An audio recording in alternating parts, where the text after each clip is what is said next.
Part 2 of Chapter 6, Find What's Hiding. Non-majority. There are still cliques of sorts in high school, college, and beyond.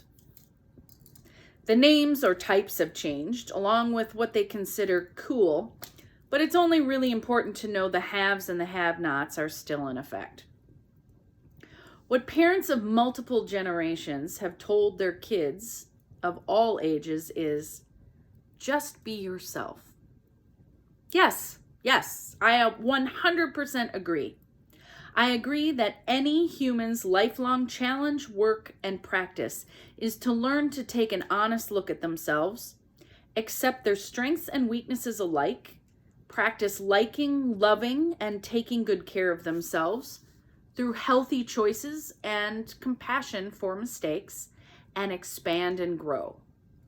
Yes, 100%.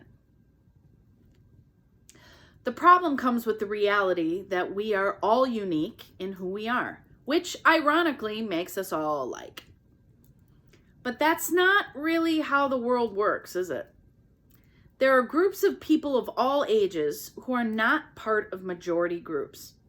And when you're not part of a majority group, you have challenges the majority does not have. Now times 1,000 if you're still developing as a human aged 11 to 26, let's say. Your female kid has to deal with the negative feelings she experiences due to sexism. She may experience fear of rape and sexual assault every day and has likely been sexually assaulted at school multiple times. She may be called on less in the classroom and feel frustrated by that. She probably doesn't like her body and has engaged in disordered eating on multiple occasions. And yes, she most likely has at least tried cutting to cope with all these stressors. Your kid may be hiding from you that they're queer. Have you ever suspected your kid might be gay? Would you be okay with that? They may not identify with assignments given at their birth, like their sex, gender, or name. They have to deal with the stress of school and probably fear of homophobic threats, physical, verbal, and on the internet. Your kid may be very, very isolated, which is always a red flag, and makes them feel lonely and maybe self-loathing. They may be cutting, or they may think about suicide.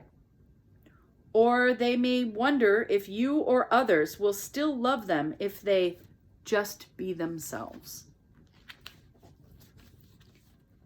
If your kid is a person of color, POC, and you are a person of color, you already know that institutional racism is a stressor that white people will never experience.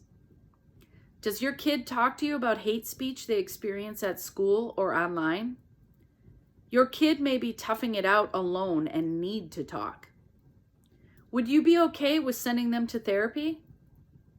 How about with a white therapist? More about this later, but you already know. Whoa. Choose wisely.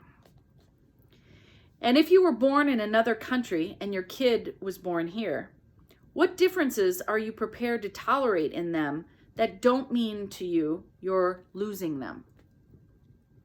Your kid may feel anxiety and shame about being between cultural groups and not being blank enough. Are you okay with your kid having friends of another race?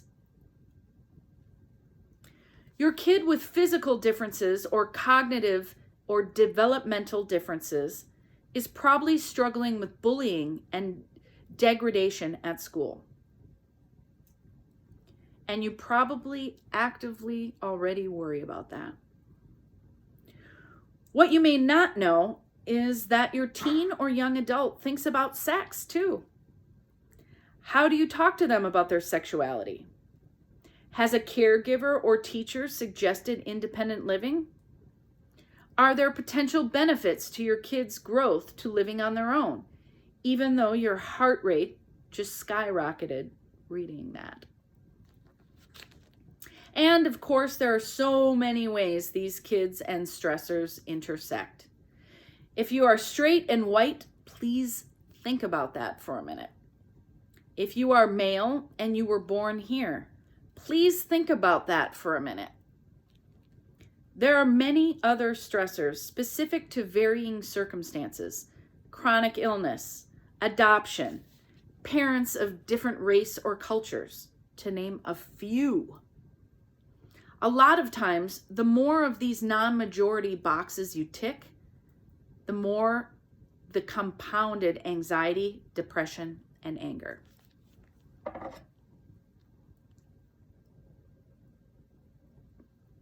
Now let's talk about anger.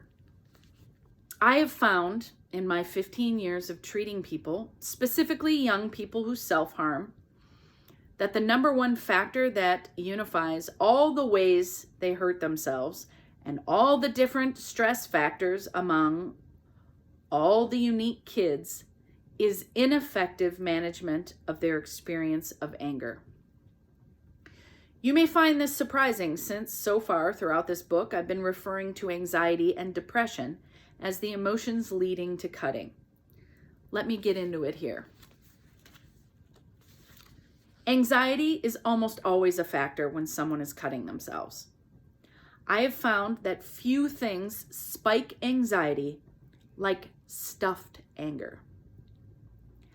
I've had participants I work with come in with chronic self-harm behaviors and cutting, and frequent and debilitating panic attacks. They've been cutting on and off for a while. Maybe they haven't cut themselves in years, or maybe they still cut themselves weekly. But what brings them through my door for the first time are the panic attacks. They're having them at school, work, home. They're fearing one coming on, even when they're not having them. We've tracked the timing, the situations, the patterns of onset of the panic attack. And after years of seeing this, we almost always uncover buried rage, like years-long stuffed anger. They've been so afraid of the anger, they've chronically avoided dealing with it, and now it inevitably erupts from inside them. They even resist my initial theory that it might be related to anger. Mind you, they're desperate to stop having panic attacks. They literally think they will die during a panic attack. Come in begging for help, yet immediately dismiss the idea that anger might play a role. They don't always even know they're doing that.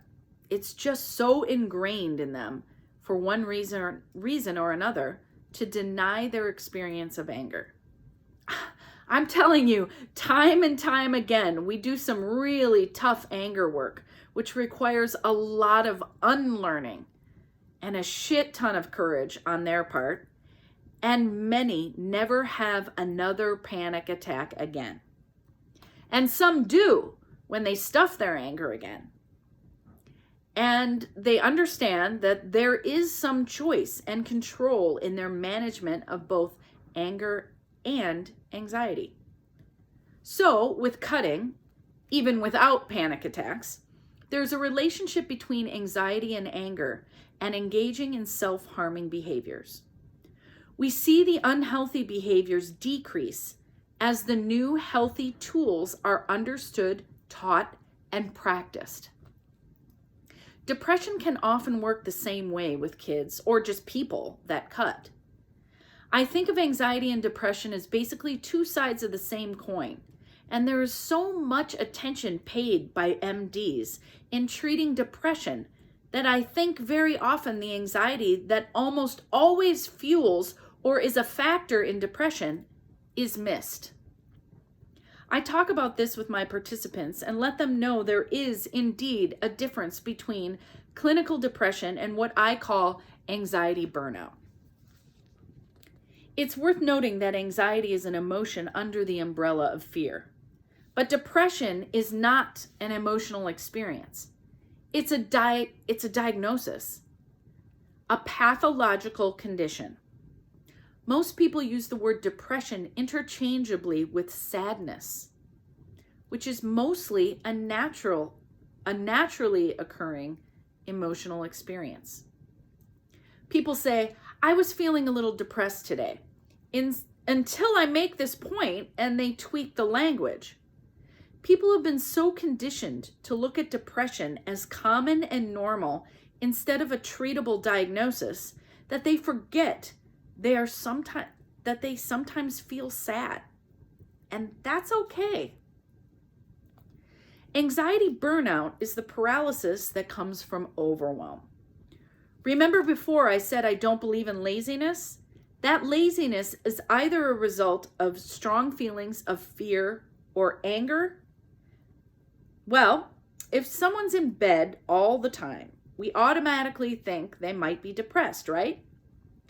But what I see just as often is more of a hiding from the world. The old, I don't know where to start, so I won't, which many people rationalize into, I can't, or there's no point anyway. So it gets mistaken for depression instead of anxiety. Also, have you ever heard the saying, depression is anger turned inward? Turns out there's some truth to that. And again, in the case of someone being lazy and staying in bed all the time. It may be overwhelm, but it could also be the digging in of heels of anger. Fuck you, I'm not doing that. Or life is stupid and a waste. Or everything I do amounts to nothing. Again, this looks like what we call depression, and it may well be. But when I've done the anger work with folks that cut, and maybe also stay in bed or have panic attacks, or many other symptoms and problems, we find so much there. So why are people so afraid of anger? It's just an emotion like any other emotion. Anger is the emotion that alerts us that our boundaries are being crossed or violated. So it's so important to learn how to identify when we feel anger. Anger can help us stay emotionally and even physically safe. I think people worry feeling and naming anger will lead to them blowing up uncontrollably and looking like an asshole. Funny thing is, the complete opposite is true.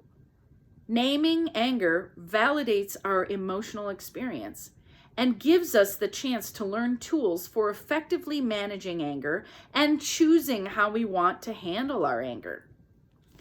It's the lack of awareness of anger and denial of its existence that leads to outbursts and tantrums and choices that bite us in the ass later and cause shame. Without the anger work, I seriously have no idea how anyone who cuts themselves stops. I haven't seen that ever happen. Anger work does take a bit, though. It's a process you really don't want to rush. Long gone are the days where psychologists thought family therapy with padded bats was a healthy move.